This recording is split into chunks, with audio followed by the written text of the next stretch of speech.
Uut Permatasari pilih tinggal di kos-kosan, satu ranjang dipakai berempat. Padahal suaminya polisi, pedangdut tajir ini malah pilih tinggal di kos-kosan. Tinggal di kos-kosan pedangdut sekaligus istri polisi ini pilih hidup sederhana.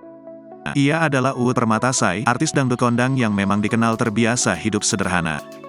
Suami Uut merupakan perwira polisi bernama Trigo Farudin Pulungan.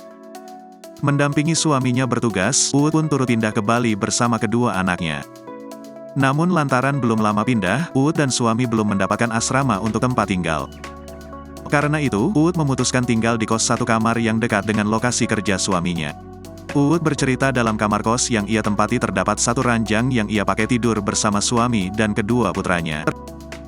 Termasuk si bungsu yang masih bayi. Saya kan ngekos sekarang, saya tuh tinggal di kos-kosan satu ranjang itu ditempati 4 orang. Saya, anak saya nomor 1, nomor 2, sama suami saya. Ya muat, sambungnya. Kamar itu terlihat sederhana dengan ukuran yang juga tidak terlalu besar.